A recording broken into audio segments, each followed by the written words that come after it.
Welcome to an episode of Scarlett Show, My Humans, episode 74. I like since we didn't. Here we go. All right, and guess who we have on tonight for the show, Mr. Erik Benson. Thank you for having me. Yes, thank Super you excited. for being here. We're stoked. And by the way, we're gonna play some Jenga while we do the interview, so you can go first because you're my guest, and I want to see you sweat more than you're already sweating. All right, so Yeah, I do not ever have a real technique behind it. I just kind of, And now- just tap and go. pick a color and then give me your signature or your autograph. My okay? autograph. All right. Ooh. Okay. Oh. Ooh. Oh.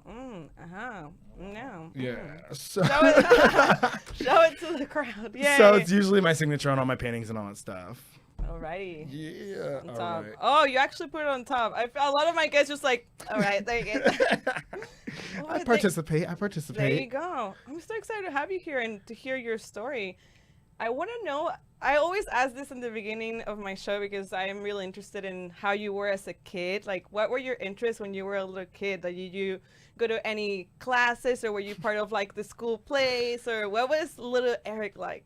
Oh, I tried to be a part of. I think actually, if I'm gonna be like as transparent as possible, I was in a ton of sports and stuff like that, but I didn't want to be. So I did karate as a kid, and then I was trying to say like basically I got a splinter in my big toe, which was bullshit, and then soccer.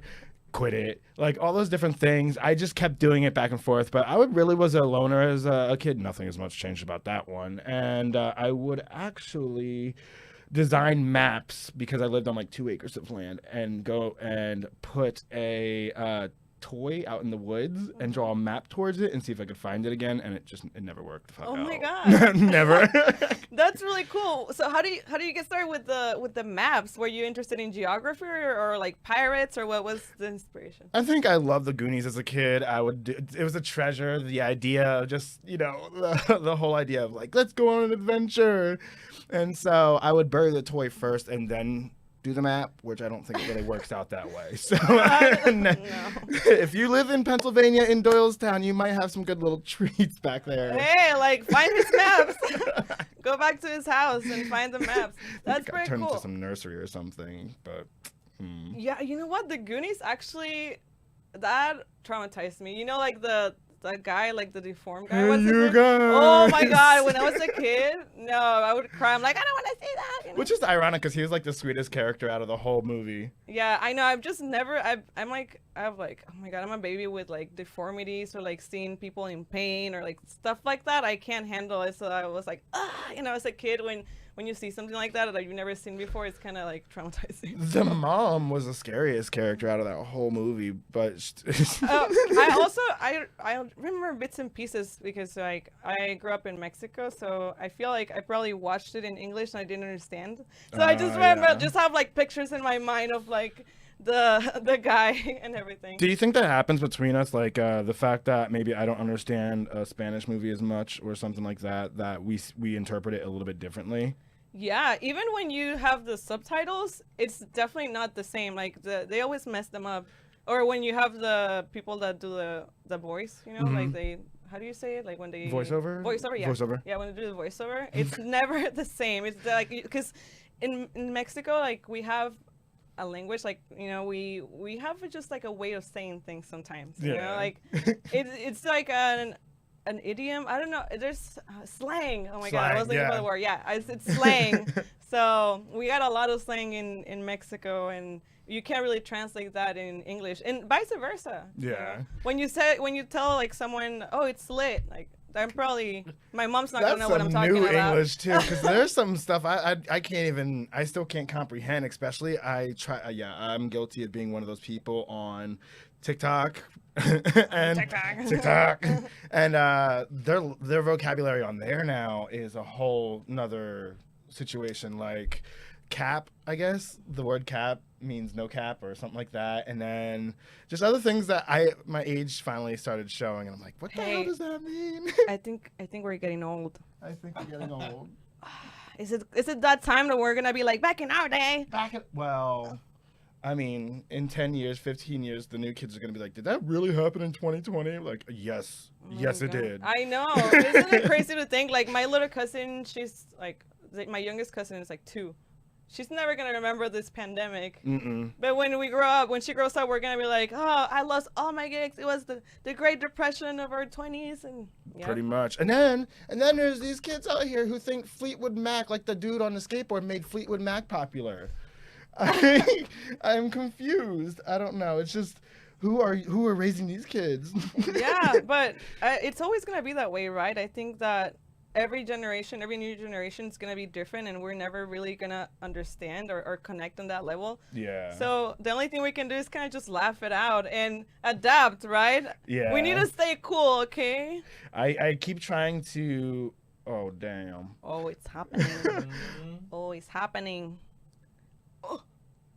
Is it? Oh. Is it? Is it? Is it, though? Bow. Okay, so you told me you were from Pennsylvania. You came to California for an internship, right? Yes. So I came out here. Let's go. I always think it's like 10 years. I always want to like hop straight into saying 10 years, but it's actually been 8, 9-ish around there. And yeah, so I was born in Pennsylvania, stayed there until about 8 or 9. Then I moved to New Jersey. I moved around Jersey. Went to college out there and everything like that too. Did 2 years of art school. Realized it's about who you know and not what you do, particularly. Yeah, it's all about those connections. Those connections. All about them connections. And then, so I was in a fraternity, Phi Kappa Psi. You in a fraternity? Yup. And then I took on doing some charity work and charity events for them, and that got me an internship out here doing some biotech stuff. Okay. Yeah. But then you were also hosting shows. No, you were, at...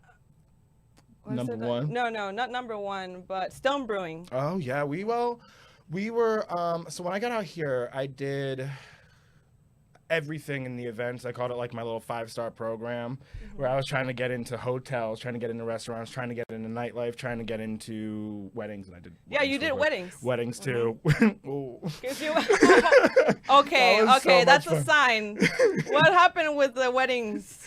Tell me about it. It was just people complaining a lot. It was 90% of my career was just dealing with Bridezillas are not the biggest problem. It's a misconception. It's usually the mom or the aunt or somebody, because they want to hold it all over the head later on. So they want to be like, okay, well, remember that time I did this? I can't believe I paid that much for this wedding. You didn't stay with him even though I did that for you. And da-da-da-da. So a lot of it is terrible. And then some of the moms really were like, oh, can you make it less hot outside? Like, bitch, hold on. let me dial up God real quick. Jesus or something? It was real defeating sometimes, and I miss it to a certain extent. Oh, you do? Gosh, yeah, I do. I'll always miss it because there were some real feelings and events and emotions that would happen that you can't get in the nightclub or something like that. I will always cry at weddings. So I actually, really? Basically, I've been a mobile DJ for 11 years now, since I was 15, and weddings would always just make me cry because, it's all cute, and like when they're just like, oh, you can kiss the bride and everything. It's like, oh, love. I hope they don't get divorced, but Sex, that's a homie sex Edward. Yeah, but you did a lot of weddings, like almost, I did almost 200. Almost 200. And then like it was, it's so much fun to think about. And there's been some reckless ass times, like wives who are too drunk to function, fondling of like another character or something like that. But another person in the wedding. Character. So an entanglement. Well, yeah. And one of the aunts called the child a big-headed baby one time, and there was just shit that went down, and I was like, do you know do you have like a crazy story? I always have a crazy story. Always. There was someone found cheating the day of the wedding, but they spent like $50,000 on the wedding itself, so they had to go through it, but they knew they were going to get divorced like the next 2 weeks. They're like, all right, let's just get it done. Yeah, they were like, put on a smile for grandma, let's push this shit through, let's go. Wow. So So part of my job that day was to like keep it a secret, like shut it down whenever like emotions are running high. Haven't you people ever heard of closing the goddamn door for real? Oh wow, that's crazy. Yeah. So you started getting into nightlife with number 1 on 5th? Well, technically yes, but I also go-goed a lot too. But I have like such an average body, I guess. Shut up. No. No. Call me a twunk, I guess. A twunk? That's a new one. I've never heard of a twunk before. It's somewhere in between trying to be my. I think I'm gonna have to. Oh my gosh. I think it's somewhere trying to be between muscle athletic. Oh my god. My god. What the fuck? Trying to be like a twink and a athletic person. So you're like stockier a little bit, but not. Twunk. I don't know if that is That would be me if I was a man. I would be the aggressive top twunk.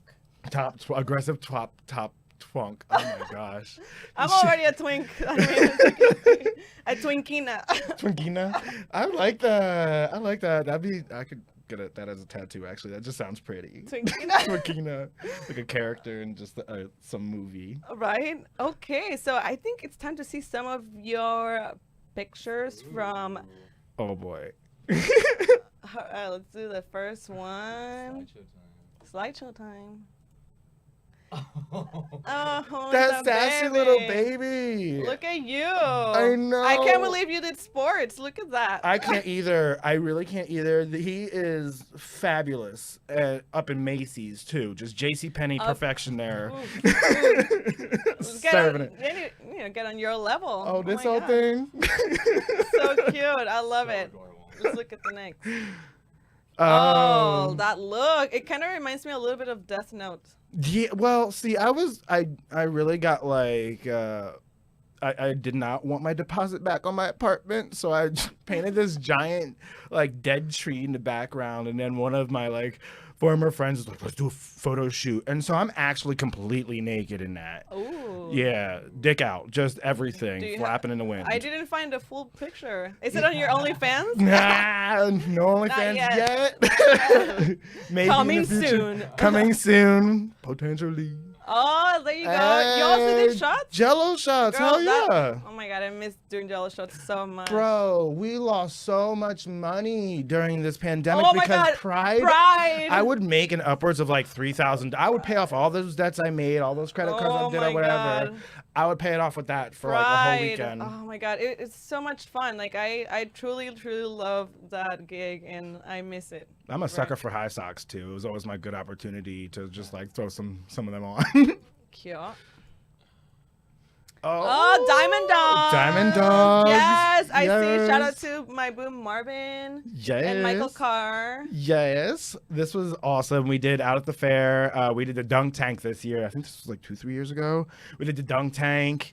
And I mean, I miss performing in a certain way, but that was an epic ass day. We were just running around. How do you get started with Diamond Dogs? How did I get started, or how did I get started? I got started with them, probably want to say like 3 years ago. Marvin was like, come on, Benson, come on. And so I came in, and I am probably a really messy performer. Like, I do not like seeing you perform. I don't like seeing my own videos online. I don't know. I just don't like doing the review part of it all. I can do it. But you have to, though. Yeah, you have to. I got over it. Like, before, I didn't watch or listen to my shows at all. It's one hand. Oh, it's one hand, bitch. Oh, my bad. I'm kidding. My bad. She's getting competitive now. She said one hand, bitch. Okay, let's look at. That's you winning an award. Yes, that's a Nikki Award. So in Hillcrest, in the gay community of San Diego, there are awards for the locals and community members and activists and all that stuff. This year particularly, I think I won outstanding achievement in the arts. Yeah. Yeah. You actually won 2, right? Yeah. So I think last year or whatever. Last year I won male personality. That's amazing. Yeah. So. That's a big accomplishment. Thank you. I appreciate it. I get imposter syndrome, so I don't feel like I deserve any of it. But why do you think that is? oh, I'm just super critical of myself, extremely You're your critical. harshest critic. Oh yeah. Me too. I oh get yeah. it. But how do you deal with that? I don't know completely. I just take it in strides because I have like severe anxiety, severe paranoia. Honestly, you probably see me messed up at the clubs every once in a while because I have just when I get too nervous, my first thing is to like take a shot. And then we do that too many times in one night. That's like your coping mechanism? A little bit. I'm trying to get past that now, trying to figure out, how to be a more controlled person or whatever it may be, because that is probably like the one thing most people get pissed off at me about is like I do get really drunk sometimes. But it's my way. It was my way of coping and dealing with that. Now it's more of celebration. But I definitely just make sure that I know only 50% of what I see or feel is true. And do you have siblings? Yes, I do have siblings. Because I'm an only child, so I experience things differently, but I can resonate with some of the things that you've said. But I also started in the industry really early on when I was 15, so I got that all out of the way, like the getting drunk and stuff. But I know it can be hard sometimes to deal with a lot that's going on. And do you feel that when you work at events, like you have to be fucked up all the time, or do you have to drink? I think there was a time and a place when I was in the nightlife doing that. Never during a wedding, always afterwards. Yeah. And then I also worked at the Hotel Del. I was an event specialist there, as long as and member concierge as well. Maybe towards the end of the event, when I was like clocked out doing my own thing, that was pretty much the time I got to enjoy myself or hop over to McPee's across the street. But when it comes to the nightlife, like working at a bar or something like that, I would end up kind of drinking a little bit more because people are outspoken as fuck when they're drunk. And I mean, that's one person you could be sitting around, but when you're in a bar and you're working and you're a lot more sober than everybody else and that midnight clock strikes, people got some shit to say. And I'm always like, I'm sensitive. I'm a Cancer. Okay. And I try to act hard, but some people would say some stuff like, oh, you just gained 10 pounds, didn't you? Look at you getting that. Yeah, so you wouldn't clap back? I'm not much of a clap backer. Oh my god, that was one of my favorite parts of working at Rich's, because I was always sober. Because I mean, I truly enjoyed it. And in the beginning, when I first started doing the shots, like I would get harassed. I would get harassed and I would be uncomfortable. But then I'm like, I can tell them whatever I want. I can kick them out. So I grabbed that power and I just loved it. Like whenever a little white girl would try to steal my shot or anyone, I'll be like, bitch. I got a story time for you. Okay. One Pride, this dude kept grabbing my dick as I was passing by, and I would be like, I would wear some scantily clad stuff. Well, you kind of have to. Kind of have to. Want that money? I found $100 in my underwear later that night, by the way. And so I genuinely was walking past trying to do my job as a bar bag, and this dude straight up grabbed my shit. And the third time I walked by, I was like, listen, if you do that again, it's not gonna end well. And so I should have probably gotten fired for this, but what I did was he did it again, and then he also not only grabbed the junk, but he did this reach around to plug a hole. Oh no! And so I took the water that I had, it was water, and I dumped it down his shirt, and he was wearing some Gucci shit or something like that, thinking he was some big stuff, and he punched me in my chest, dead square, just boof, punched me in my chest, and I took a couple steps back, and then obviously working there, many people just jumped in on it. Oh, yeah. But that happens so often. I don't understand how people can't comprehend. You don't touch. Yeah, don't we're not a piece of meat. We're there to work. Yeah, we're there to work. Don't touch. That would happen. I can only imagine for you, it's a different experience because I know men on men, gay men on gay men, they can get handsy. And for me, it would be the random straight guy, at Rich's, and they would try a cup of feel, grab my ass, and I'll turn around, and we're like, no, don't do that. I always get concerned about them. Yeah. I always get concerned about them because sometimes they're more of straight guys in gay bars sometimes come across as wild cards for me because either they'll really, really, really desperately go after the one girl who's there or something like that. Or they're over here trying to play pancake and flip-flop.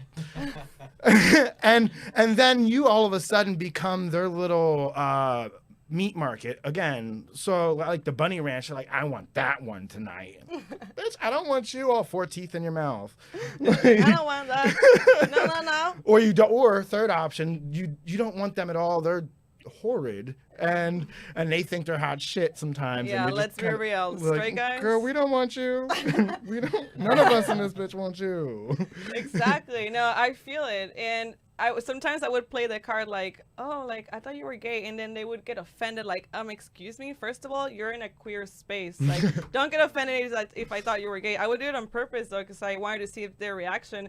If you're homophobic, then why are you in a gay club? Like, that would piss me off so much. I see. As long as they don't hit on me. Like I just get hit on all the time. I'm like, boo hoo. That's what I have to deal with whenever I go to a regular club. How am I supposed to do this? Yeah, you have to. We ran our course on this. You're gonna have to. I'm gonna have to. Oh, okay. She's doing it. If I have to. Oh. Oh my gosh. I It's turning. It's turning. Oh, okay. Oh yeah. Back to the pictures. Back to the pictures. All right, we have one more picture. Oh boy. Of him when he was. Let's see. Next one. Oh. Oh, okay. Yeah. Yeah. Tell me about that. Okay, so Nicole Murray Ramirez is the mayor of Hillcrest. Also I didn't Imperial even know Court. Hillcrest had a mayor. Well, it's more like a self-title. But she I'm the mayor. But she is mainly like one of the bigger personalities of Hillcrest, I'd say.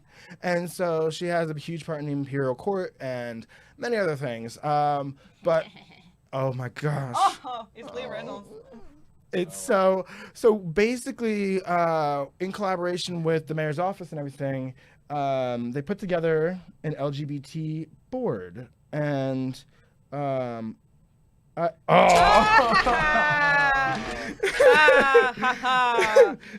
time for you to do a truth or dare. Okay. And then you can tell me your picture. Tell me the story. You want truth or dare? Let's do a truth. Always start with a truth, I guess. Okay. See, you get a little feel for it. Okay. No. What's the worst thing anyone's ever done to you? Oh. All right. So. Okay, he crosses his legs. Okay. Coffee time. Tea time. Tea time. All right. So, I was definitely in high school, and. Oh, high school. Oh, once upon a time. Dun. And so what had happened is that I was sitting at lunch, and basically this dude had asked me if I was gay, and it was okay. Obviously, you know, that is what it is. And so I answered no at the time. And he was this out and proud little, you know, freshman. I was like a sophomore, and his name's Chris, motherfucker. And so I think one of the worst things you can do is I think one of the worst things you can do is out somebody. And so I was young, naive. I'm still doing it. I don't care. I sent him some dick pictures and some stuff like that. And this fool not only like sent it around the whole school, but he also like bragged about it and, you know, didn't give me my true opportunity to come out myself. So like there have been far more like physical things that would definitely ruin the flow of this damn podcast. But like, I think the worst thing you can do, the longevity of it, is take somebody's control away from their life. And I should have had control over to come out when I wanted to come out, how I wanted to come out, and I didn't get that opportunity. That's terrible. I'm sorry you had to experience that. No, it's not. I don't regret it now. Otherwise, I wouldn't be sitting here at this table now. So, I mean, that's the worst thing somebody had done, but it's also probably one of the best things that somebody's ever done for me, too. You gotta look at the bright side, right? Flip it, flop it. There you go. Okay, thank you for sharing that. Of course. And back to the mayor of Hillcrest. Tell me, what's your role like now that you're involved in that? I think the pandemic's really messed that all up. We had one main meeting, and I'm trying to get more involved with it as there is transitioning coming along with the elections and everything like that. So what I am trying to do is get involved in tuning into the Race and Equity Office, which is what was one of the main conversations we were having when we were there, was protection of trans individuals, race and equity, what they're going to do, to start educating police more about the cultural environment in, like, say, Barrio or, Chula or even downtown. They're talking a little bit of mental health with the homelessness and whatnot. But mainly our goal, and my goal at that time was, and I know it's a trigger word for people, but BLM, Black Lives Matter. I do not see a plot twist in that, and that it should be stopped, or anybody should stop talking about it. I was there, and I was doing a lot of it. It was a lot of aggression from police. And a lot of retaliation from individuals. But I digress. I wanted to make sure that I was there to not only speak on behalf of LGBT individuals, mainly the T, and also talk for my people of color, like myself. I'm half black, half white. So there's no confusion on that. Just so you know. Because I look Polynesian, or I look like... Yeah, you do have a little bit... All of it. People always think I'm Asian. They do? Yeah. Yeah, I can see it. Before they hear me talk, they're like, okay, she makes it. And so my goal is to, like, with this role or position or like input that I do actually have the opportunity to do it, I want to use it for the best cause to, like, progress forward for individuals of the gay community or people of color. That's amazing. What is it that inspired you to go that route with the social activism? Have you experienced a lot of challenges in your life? Oh, yes. I've been homeless. I've been homeless more than once in my life. One, not by my doing. It was more of like a family divorce was happening, and my dad did not, and I did not know where to go. And then another time out here, about 5 years ago, I was homeless, and I had to stick around and figure out my ways, and that's why I'm so adamant about, like, proper treatment for people. And some people like socialism, but I more so want just people to have the opportunity. I think everybody should be able to eat. I think everybody should be able to sleep. Everybody should be able to basic human rights. And everybody's been acting like it's this thing that you need to work for to exist. Like, nobody has to fucking be here. We should all get equal treatment to be able to survive, so we don't have hunger pains or just be human. And if anybody asks my religion, or if I ask my, like, political party, I'm saying it's humane. Be humane. Like, it's not that damn hard. So that's where I stand. But yeah, I've had a lot of struggles in my life. I've been through a lot of things, have a lot of conditions, mental conditions, and different stuff like that, that it's so shameful to talk about some things sometimes. Whereas I think if I'm out loud and proud about everything that's potentially wrong with me, that should be frowned upon, and I embrace them and speak highly of myself, even if I am faulty or flawed. I think other people will start doing that, embracing themselves with body dysmorphia, eating disorders, or whatever it may be. Be proud about it, not like, but say, like, be open to asking for help or something like that, because that's what ends up leading to suicide.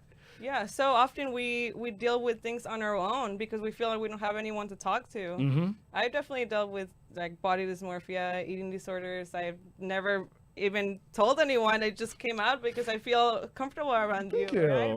But it's true. We need to be inspiration for other people. Yeah. And make people feel like they're loved and then they're worth it. Absolutely. And obviously, I'm predominantly in the gay community, but we have in the gay community this whole attack or be attacked mindset, I think, sometimes. How so? Shade. Just the nature of shade being there, it's calling flaws to people. And I'm not saying cancel shade or anything like that. I think that's just a part of the culture at this point. But I think there's a sense of attack or be attacked, fight or flight sort of vibes. And many times people will call somebody, like, a body type, or they'll go after how they act or this or that. And I know I'm awkward. You don't got to tell me I'm awkward. I will call myself awkward before anybody else has the opportunity to. And so there's just a lot of tearing down that I see happening very often. And I don't know. That's a huge reason why I'm another activist, doing all that stuff. Because, I mean, let people be. Let people live their best life. How do you think people can change? What should the community be doing to be more accepting of one another and don't talk each other down. I think listen, just listen is the primary thing. Listen to others when they're asking for help. Do not be a performance artist. Like, don't put up a black square for Black Lives Matter, or don't sit here and say you're here for somebody who's going through some mental health conditions at some time, and then just because you want to look cute online. Don't be fake. Don't be fake. Do what you mean what you say, and say whatever that whole statement. But be there for people if you're actually going to be there for people, because we have enough fake people in the world. If you're going to try and act like a real one, at least put your best foot forward. Mm-hmm. That's the least you can do. So it's really hard to kind of try and influence others to do so. Yeah, and speaking of the Black Lives Matter movement, I did go to a protest, and I wasn't engaging as much online because I was also trying to protect my mental health. Yes. So for me, like, I try not to get involved or read about politics or watch the news, because I know that it's a lot to take in. It's damaging. But at the same time, I appreciate people like you that are actually on it and that are making a difference in the world, because it takes a strong individual. I know you say you're sensitive, but like, you're strong. Thank you. I really appreciate that. I will not lie, do not lie for the most part. I try to be most genuine, most honest I can be 99% of the time. I will go hard for like 3 weeks on activism and stuff like that, and then I will break all the way down. For 2 days, 3 days, I'll disappear, and it gets real hard to continue, especially I've never seen news come in the way it has come in this year, where it's one thing after another. So I usually have like a breakdown later on, but get back up. And do you ever feel like, you feel pressure to post things online? Because, if you don't post something, or if you don't support something, or show that you're on one side, you can also get backlash. I feel like it's like, damn if you do, damn if you don't, sometimes online. Yeah, especially since I put myself in the predicament of like always being at protests, or always doing this or always doing that. And people have that expectation of you doing that all the time. Or always having an opinion, or, what do you think about this, or tagging me in something. And I'm just... Bro, I am eating my noodles right now. Can you chill? Right. What do you think about this? And like tag me in gory death pictures of someone being choked out, or no. There's no chill anymore. And it sometimes feels like an invasion of privacy, but I mean, if people are looking at me for, some advice or something like that, it's fine. But also, this is the shit that pissed me off the most. Was there are some people in town who I think they always think that it's about them, or they turn something and make it into them. And so there's how do we want to call it? Colorism. I'm not dark enough to sometimes speak up on my behalf. Oh, okay. And one of my former friends, boop, basically was like, no you need to get out there and do this for me. And I was, bitch, hold on. I think you typed that wrong. You might want to check that again. No, I've fought for years and da-da-da-da-da. What? Okay, well, what we're not going to do today is... No. No. So, I'm not doing this for one specific person. And nor am I supposed to be, it's obligatory for me to be out there. I'm doing this for the love. For the love, the betterment, all that different stuff. And you know what? Like in 20, 30 years from now, all those people who were sitting on the sideline talking about there were good people on both sides, or some stupid shit like that, are going to look back and see, comparable pictures to the walk, Martin Luther King and all those different things, and people doing these iconic things, and you sat in the back and you decided to stay silent. You decided to not push any buttons or piss anybody off. I refuse to be that person. So that's just like one thing I keep in my mind is, maybe I'm wrong on certain things, but I'm not wrong about the whole damn thing. Not about the whole damn, only on some things. Some things. I will accept that. I love that. And you actually express that through your art also. Yes, I do. I think we're ready to look at some art. Hey, y'all did your job. Oh, thank you.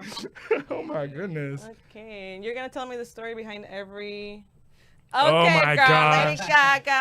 Oh my gosh. She used to be my favorite when she first started. When she first started, this was... Oh my god, the fame. Oh, senior year. This had to be senior year, freshman year. Not freshman. It was either junior, senior year, and this is obviously the Fame album, Girl, and I was super pumped and loved it, and I had to do it. She used to be my favorite ever. I did like a music video for my high school class of Paparazzi. Oh yeah. Yeah, like a great value version, a 99-cent version of it. It was cute.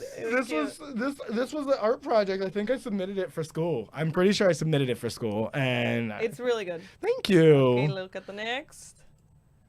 Oh, that one's insane. Like, what is it? It's like a heart, like a vein, like like a muscle. I don't know. So I basically had my first art show in San Diego. I had 22 pieces. I made $3,200 something my first year doing it like that. That was just a little pop-up art show, and it was the Lonely Hearts Club.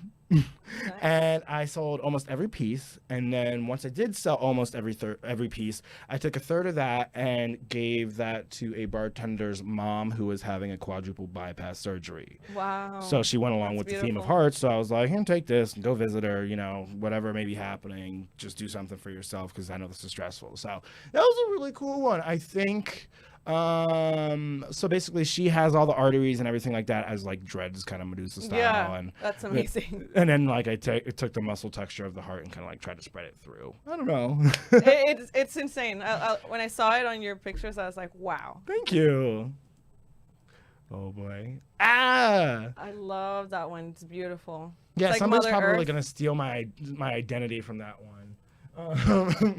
Yeah, so the polygonal, I wanted to play with the idea of like natural versus geometrical shapes. So biological, feathers, leaves or flower petals and stuff like that. So the really sharp angles, and then I forget what I named it, but I know it got shipped out to somewhere. And but that's all hot wax on the right hand side of that. Wow. And so I would take my thumb, not hot wax, hot glue gun. So I would put the hot glue gun on wax paper and then roll my thumb in it.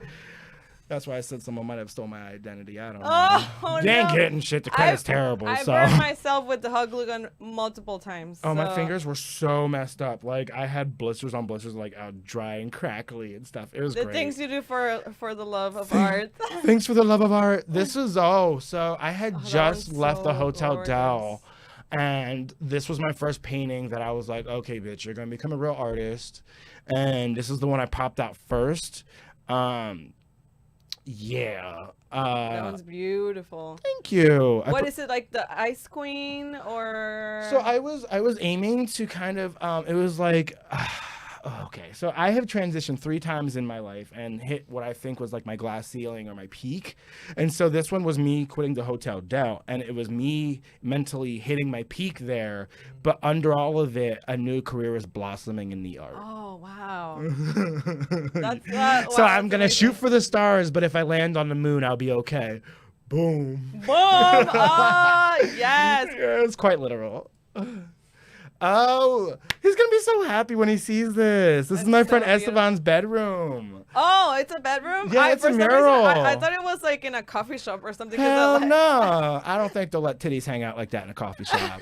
I saw in a lot of your paintings that you like to paint female figures. Oh, yeah. What is that? Why do you It's a gender identity thing, I guess. I think I have some feminine qualities I admire. Are you gender fluid?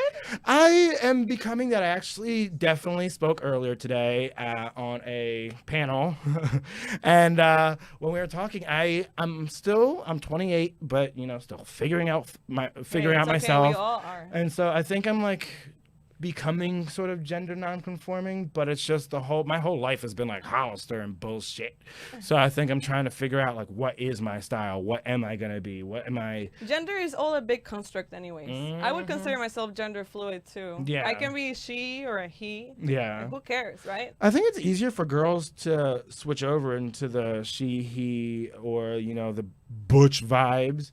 For me, I think I'm trying to figure out what I like more, and I overthink every single thing. So even deciding upon an earring, nail polish, would be so stressful. So would you ever do drag? I've done drag quite a few times. I didn't She find pulls any out of- pictures again. I know, no, I didn't find any of that. Oh my god. Yeah, I did Tantrums and Tiaras 3 times for Hillcrest. It's one of the biggest fundraisers in town. And so what it is the bars each pick a person to represent them, and I represented number 1 3 times. And what we do is we all do a giant pageant, and the pageant is super funny. It's parody, sometimes even offensive, let's be honest. And then so we just kind of like go at it. And the first time I was Stormy Garbage, a ghetto weather woman from Camden, New Jersey. So my shit was like, looks a little shady in here, but seeing how shady it is, it looks like we can all expect a couple inches tonight. I love it. And then second character was, oh my gosh, Mademoiselle Venus avec penis. And so basically, you know, Kristen, I want to say Stewart? Dior? No, Zoolander 2. She was the weird one with the big lips, and she was like, you can understand her effervescence. And so my character was like such an avant-garde artist, and just like you couldn't explain shit she was doing at all. And so it was Mademoiselle Venus, which is Mrs. Venus basically, with penis. I love it. It was terrible. I was walking out with a big old bush and everything like that. A big old bush. Big old bush. Okay, let's go back to more of your art. Yeah. We got a couple more. Oh boy. I'm nervous. We have like 3. Oh damn. Yeah, I got death threats for that one. That one's pretty heavy. Oh, I yeah. love it though. Tell me the story behind that. I was just pissed off. I was like, okay, so long story short, there's so much going on in the world, and this is what kind of put my ass on the map a little bit, and it went viral. And so, I mean, I think so often we see people in cages, and we see people getting choked out with a knee on the neck or whatever it may be, and you just don't relate. It's not your uncle, it's not your friend, it's not anybody you know, so you're like, oh, another person's gone, oh well. It's sort of like a storybook character that you never fucking met in your life.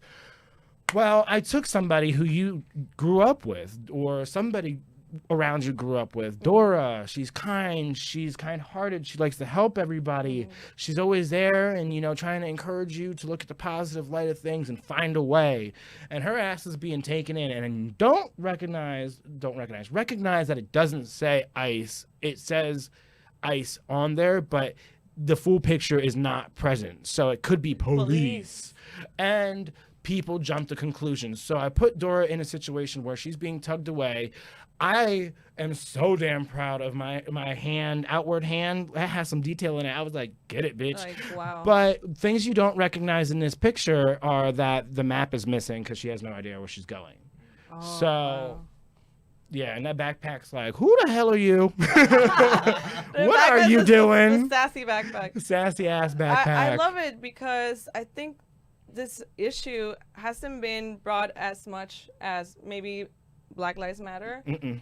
And it's happening. This is happening right now. And the hysterectomies now too. Like all kinds of stuff is just mind blowing what people are willingly looking over. You know, you're choosing to not focus on this, choosing to not look at it. So my big goal with this is to call a book called Fuck Your Childhood or Kill Your Childhood. Mm-hmm. And I want to put really favorite like characters in deathly situations or very scary situations. That's going to make a big impact. I hope so. Have you ever heard of Dismaland? Yes. It's kind of like that. So that's Banksy, right? Yeah, Yeah. he killed it with that. That killed was this not. one, yeah. But I won't be. I don't have the budget for a whole ass theme park. Oh. Oh, that one's sick. It's also relevant all over again. So technology is our Jesus now. It's our God, and so basically, I created a piece commenting on how willingly people are willingly. It's not the right word. But people will send you likes, loves, shares, kisses, hugs, prayers, and all that bullshit, but won't do anything about it. And I've watched 2 deaths on Facebook Live that have happened. Not personally, like, watch them happen, but you can always catch things later. There's some deep web stuff. And morbidity is very, very big for me because I just wonder what gets somebody to that point. You know, it's there's a curiosity behind it. And this one was about how often people want to say they'll be there, and I commented on that earlier, how often, and it's ridiculous how often people want to sit there and just go, oh my God, yeah, like, I love you, I'll be there for you, and then gladly will send you a thumbs up when you are in your darkest, deepest place that, you know. And so just recently there was a veteran who killed himself on Facebook Live too, when one person he was trying to contact over the phone wouldn't answer, and she's like, fuck you, I'm done with you. He was like, all right, that's it, folks. Boom. And like killed himself. And it was the most wild thing ever, but it spread virally online. And it just amazes me how open people are to criticizing and now pushing forward other people's darkest moments. That is extremely powerful. Thank you. Because we're on our phones all the time now. Like you're right. It is like our Jesus. People are devoted to being on the screen, and they have like a fake persona, or they have like a personality behind the screen that it doesn't correlate to what they really are. For sure. Yeah. And I mean, it's so easy for us to make excuses over things and criticize and, you know, make up a storyline in our head. And oftentimes we're seeing people get shot now, and it's not, people do not realize how uncommon it is for us to watch death on TV now. It blows my mind. Remember when Rotten.com came out and it was like, oh my God, did you see that picture? That's crazy. And now it's just like, oh yeah, another dude got shot. Yeah. Period. Okay, what are we doing tomorrow? What's for lunch? It's wild to me. I don't know. It's very wild. Oh. Yeah, that one made you viral also, right? Yes. So Gerald from Hey Arnold, that's the boy. He was always repping Arnold, always supporting Arnold, always was the supporting character. Gerald could have got his own show, never did. You know, he was a strong figure. He was the representation of support. He was always there. Push some buttons here. Taking care of the white guy, though. Always cleaning up his messes. Always being the voice of reason, being the logical one. And so we all gained a respect for Gerald without really even understanding that truly. And so I wanted to put him in the place because the first thing a lot of people did was tear George Floyd's name down to the ground as quickly as they could. He was this. He did drugs, fentanyl, But that it didn't have to be him. It could have been anybody. And that's what I really try to express with this, is that this could have been any black kid. I mean, originally I was going to make him Trayvon Martin with Skittles and bullet wounds in him, but I felt like that was like too bloody, too gory. So this is what I came out with it, and I'm still very proud of it. So that's amazing, because it spreads the empathy. Yes, it makes you think in a different way, see it in a different light, a different perspective that not a lot of people could understand. Yeah, I mean, I really hope if one person can just see it differently, that's all I am. And I said something earlier this day, and people are like, well, why do you do art that hits hard topics? And I go, honestly, somebody has to do it. And I'm not like a fully spiritual person that's like God, or religious in a manner. I do believe I'm here for a reason, and if this is what's coming out of me and I get the compliments or I get the message across, or even the death threats from the Dora one, that means I'm doing my damn job, and that is my purpose. Because if you're that angry about a fake character, why don't you do something about a real one, a real person? Exactly. You're making an impact in the world. I'm trying out here. Oh, damn it. You know, ending on a lighter note. Oh my gosh. I love this one. This one turned out so good. It sold instantly. It's fantastic. I love that meme. When the little how little kids cough. How little kids. That is my favorite meme. So I was like, one day I had these little ass blocks, like 3x3, and I was like, I don't know what I'm gonna do with this. And then I saw this meme and his little kids. Now you can probably just call it the Corona cat. And and I painted it, and instantly that bitch sold. And so I had so much fun doing this one. I had so much fun. But I'm terrible at depth perception, but I think that's just my style. No, it's amazing. It's amazing. I wanted to end on a lighter note. Oh, for sure. All right, and now it's time for the human experience. Human experience. Yeah. Okay, I'm going to ask you some more questions about how you see life, the world, yourself. Okay. And the first question is, what makes you feel accomplished?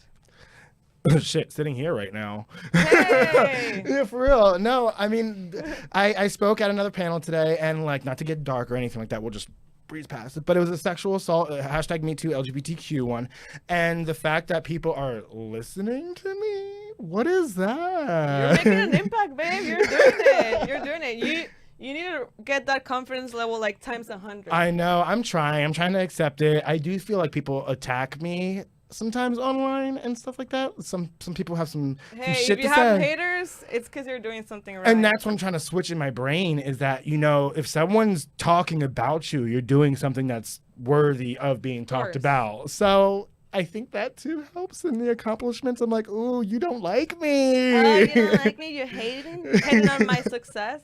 I know, it's kind of cool to be hated. There you go. I don't want to be like dark hated, but for doing something good, that's worth it. Yes. What obstacles are you currently trying to overcome? Well, I guess the fact that I can't do events, and those were the moneymakers. Oh, same. So I think technology for me is an obstacle. I actually had really gotten into raves and stuff like right before this, so I was getting ideas, and like my friend Rufio had introduced me, and he you know Rufio? Yeah, Rufio's my boy. Come on, yeah. Neverland. Yeah, he's my homie. I had him on the show like in the early stages of Scarlett. Yeah, he's dope. I think he's figuring out his way of coming back and all that stuff too. Yeah, he actually asked me to DJ next weekend. You going to his event? Yeah, Halloween. No, it's next week. Next weekend. Okay, yeah. I know about that. I'm definitely gonna be like in attendance for the next ones because I miss them so much. Oh, I miss going out so much. Like it's like in my bones. I'm like I break down once in a while. I'm like, I miss my life. I miss the whole, like, I did not appreciate the getting dressed up and becoming a different person thing. I did not take that. I took that for granted. Oh, okay. The next one is, have you made any recent acts of kindness? Absolutely. I definitely gave some, I know it sounds tacky, but I gave some homeless people the, a couple dollars out of my thing or whatever. Tacky. But it's tacky. For me, it's kind of like one of those normal things, but I really, if I do see anybody struggling, I try not to be all talk. So I don't see it as an act of kindness. I see it as like a thing I should do. Like, you're committed. My word. You keep your word. Okay. Just messaging friends when I see their posts aren't the same. You know, when I see somebody getting dark or when I see somebody being lonely or something like that, I make sure I try to go out of the way because I don't have much to offer. I'm an artist. I mean, like, I haven't hit it big yet. But you will. I will. And so I try to make sure that if I can offer anything, it's my shoulder, I think. Yeah, emotional support. I love it. Yeah. I can relate. Do you think that our educational systems destroy our creativity? Absolutely. I believe that we are expected to, or not even expected to. I think there's favoritism, obviously, and that's also culturally too. If you happen to be Asian or Indian, they push you more towards being a doctor or lawyer or something along those lines, something that pays the bills, does that. And art is really disrespected. Originally, when I was in college, I was going to be an art teacher, and then Chris Christie's fucking ass came through and was like, oh, yoink, just grabbing all the art programs, defunding them or taking them away in any way. And I literally was in high school watching about 6 teachers that I knew get fired just because of the programs couldn't be afforded anymore. So our education system definitely puts others ahead of it. And I guess, yes, I know science needs to be there. Yes, I know that math is a necessity, but I think math could only go so far. Like, I don't need to learn calculus. Yeah, I haven't used algebra yet in my whole life. Where is my y equals mx plus b? Like, I do not need that right now. Exactly. So, I mean, yeah, I think you can choose how much math you want to go up to and use it as a trade or in trade for up to a certain level. But beyond that, I don't need to learn. Art is everywhere. Art is everywhere. All of you listening, you relied on it during this pandemic, okay? Just note that. Art is everywhere. That's art. Like, this is art. This is art. Where's yours? I don't know. Right there. Actually, it's right here. Oh, that's art. Okay. Okay. And do you think free will is real, or is it just an illusion? Oh, damn, that's deep. Okay. We get deep in the human experience. Free will. So is this the manner of like God has a plan sort of thing for you? That everything's kind of divine intervention? Yeah. Oh. Sometimes, okay, I'm 50-50 on it. That's the way I just settle on that, because sometimes I'll see something like a sign from above. You see from the universe. From the universe. One time I had, I kept seeing a dove on a regular basis, or something that wasn't just kind of normal, like, oh, that's a crow. I'm not going to take every crow I see as like a sign. Yeah. Or waking up at a certain time. Sometimes I do feel, in a sense, I go, oh, that's a sign from above. Or, I'm at a place at the right time. Mm-hmm. Like everything just makes sense, right? Yeah. Like the pieces like get together. I think in a bigger construct of things, I think outside the box, and I'm mainly leaning towards Buddhism in a sense, mm-hmm. but once we pass away, I think we are a bigger part of something bigger, but that's only in my head because certain parts of your body look exactly like other parts of the universe, so that puts a lot of deep thought into my head. But if I'm a part of a bigger universe, I don't have any impact on the people who are inside me, so divine intervention in that sense, I would have no control. I don't know. That got really weird, but that's just kind of how I see it. I do see signs, but I don't trust that I'm not in control. Exactly. I guess. Yeah, I always had a battle with the quote. What is it? Like, it happened for a reason. Yeah. It's like you don't have control over your life, but at the same time, like you said, you see things that could be a sign. Mm-hmm. So, who's right, who's wrong, who knows? Exactly. And for me recently, like, I have a friend who's he's still Christian, but he's just gay now with a husband and all that stuff, but he still is a hard believer. And I told him the other day, because I'm working for him on a mural, and I told him, I was like, I've been praying, and he's like, what? And I prayed a couple times because I just feel during this whole thing I'm lost, and believing in something and feeling like something is secure right now is peace. Yes, exactly. peace. Whatever you need to cope Yeah, works. I think that people shouldn't bash on each other's perspectives, and yes, whatever you want to believe, and if it helps you, go for it. There's no harm in trying. Exactly. Yeah. Okay, now it's time for the Scarlett letter. Uh-oh. You're gonna pick an envelope, open the letter, and answer the question. It's the last question. All right, it's the last question? Yes. I love the wax stamp. Thank you. Okay.